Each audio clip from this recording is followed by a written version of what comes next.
homecoming edition of the Cobber Coaches Show. Terry Horan getting ready for the annual homecoming game against St. Scholastica. But before we can get to that, let's go backwards and talk about the game last week. Another exciting game. Yeah. I think you're getting more gray hair on you since last week. Yes. So another 1-point game. This time it's in favor of the Cobbers.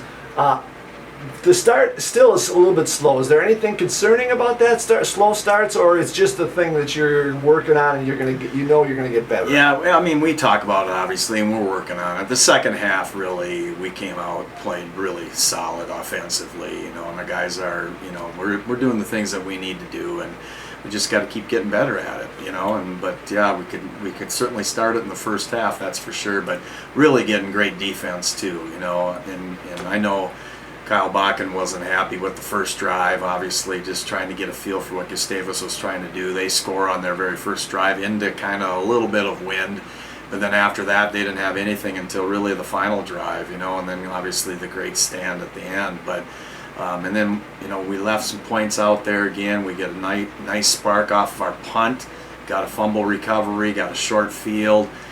Missed a field goal attempt and then missed one at the end to put us up 2 scores. So that's things that we've been working on too, because really Mitch Truly's solid at that range, and we just got to bang those through. Let's go back. You touched on it a little bit at the end of the game.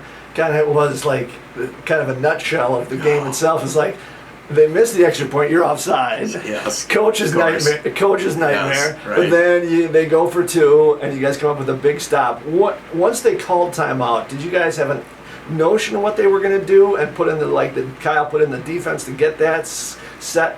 Put into motion. Yeah, right. So obviously they had the timeout, and Coach Bakken talked with the guys, gave them a bunch of different scenarios. In my mind, I was thinking obviously Bob Davies, old coordinator at Carleton, when they kind of walked us off a couple of years ago up here, and they ran a route into the flat and just kind of dumped it off, but they ended up running QB power, which Mikhail Korf, what a stud he was on that play. I mean, he rips inside knowing he's got help outside, and got into the knees of the quarterback, and then he got help from a handful of Cobbs, but Ethan Larson for sure was in on it too. But there's a veteran play right there, and physicality is important obviously on that. He saw the running back kind of eyeing him up a little bit, so he was thinking that something was coming his way, and it sure did. Now, overall, defensively, probably one of the best games in recent history. He's turned in by Jacob People. Oh, yeah. He blocks a punt. He makes an interception. He forces a fumble. Leads the team in tackles. Is it nice to see him coming on as far as being a senior and being able to play the way he played on Saturday? Yeah, he's just healthy. He's kind of had the up and down roller coaster ride of being healthy and whatnot. But he's just, he's super athletic and put together and runs really well. And he's got great instincts, super cerebral, just a really good football player and really good athlete. And having him in our secondary, and he doesn't really have to worry a whole lot about special teams other than, he's on our punt block return, and obviously he had some key plays there on Saturday too to give us some short fields. But just an incredible athlete, and it's probably the best he's played in his career here, so we want to obviously continue that. It's nice to see him.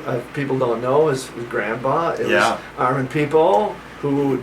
Did Armin hire you? Yeah, he did. Okay. I have a lot to owe that man. Armin gave me a shot at 34 years old, wet behind the ears, and 25 years later, I'm still here. But Armin was a great athletic director, and was the AD when I was a player and student here too. So that's Grandpa, and I know he's pretty proud. That's for sure. Now, offensively, one of the stars of the game, sophomore tight end, wide receiver Grant Magus. Kind of a little bit of a Rob Gronkowski, so kind of like a Gronkowski Magus type thing going inside the red zone. What does he bring to that offense that defenses can't cover? Yeah, he's super athletic. He's physical. He's got strong hands. Great within our block game with the running attack. But he's an outstanding receiver, and he can run. And again, he's athletic. He's physical. He can jump. Having both Grant and Kyle on the team, I mean, it's the tag team duo there, and they both are just solid athletes. But he's a big target as well. I mean, he's got to be one of the better tight ends within our conference. All right, now let's look forward to St. Scholastica for homecoming. You played them last year at homecoming. It did well, 35-0. But it's a different St. Scholastica team. They got a new coach. And they're 2-1 coming into, just beat McAllister. How is this team different from last year under their new coach? Yeah, well, Matt Bremer is their head coach. He's been, with the program for a while. Was their offensive coordinator. He's brought in a really good staff. So that piece of it, they're well coached. They got a quarterback, it's a 3-year starter. He's a lefty. He can really sling it. I mean, it's RPO at its best, and probably the most explosive team we've seen thus far. They got the leading rusher in the conference. They're averaging about 465 yards of total offense and per game. Defensively, their front seven just likes to create a lot of havoc and whatnot. So I've been impressed with them, and it's certainly, to me, they're improving every year, and it should be an interesting game. Once again, we're going to offer you two options. You have to pick one: success on offense, success on defense. Oh God, I gotta pick one. And you gotta pick one. Defense wins championships, right? That's the motto, and we want to play really good defense and be physical and on both sides of the ball. Okay. Now let's talk a little bit about homecoming, all the festivities. Concordia does an incredible job putting together a homecoming week, just not for the football game, but for everything else. As a player and coach, do you have any special memories of homecoming for you personally?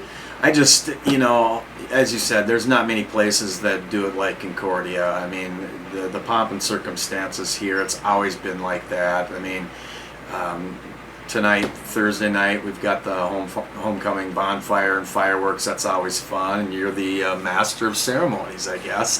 That's going to be great, James. But honestly, the parade going down 8th Street, we get great crowds. A lot of alums come back, and my office has already had several in here today on Thursday as we tape this, and so that's always cool talking about it. But a lot of great games there has been. I don't know if I can name one or two, but as a player, there was a lot of pride wearing the colors on homecoming. You wanna play at your best, in front of the alums, and it's no different with this crew this year. We've talked about homecoming special around here. We want to be at our best, and it's important, right? So excited for seeing people and seeing former players and seeing former teammates and Maritai coaches, former coaches. It's really, and then the Hall of Fame. That'll be a lot of fun as well. Speaking of the Hall of Fame, you got another football player going into probably one of the better receivers you've ever had, Andrew Passanante.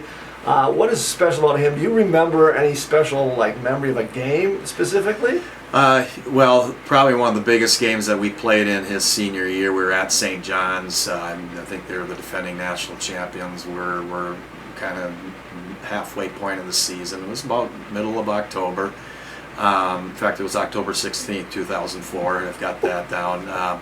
But we were running triple option back then, and Brian Schumacher at quarterback, and I believe we ran kind of a play action off of our triple, and then we came backside with a slant to Passanante, who made a heck of a grab to put us in field goal range, and Brian Halverson came in and nailed the game-winning field goal for us to win that game, and then we went on and won the league undefeated, and great conference championship season for sure. And in fact, in saying Brian Halverson's name, he's our homecoming VIP. We have our fundraiser every year out at the golf tournament, and he won that piece of it. So he's bringing his boys with. They'll be bringing out the game ball, and but Andrew Passanante was a dude, absolute dude. I still remember watching him take off from the free throw line and look like Michael Jordan dunking the ball, and then he's a scratch golfer on top of it. But anything he touches, he's really good, just a super outstanding athlete.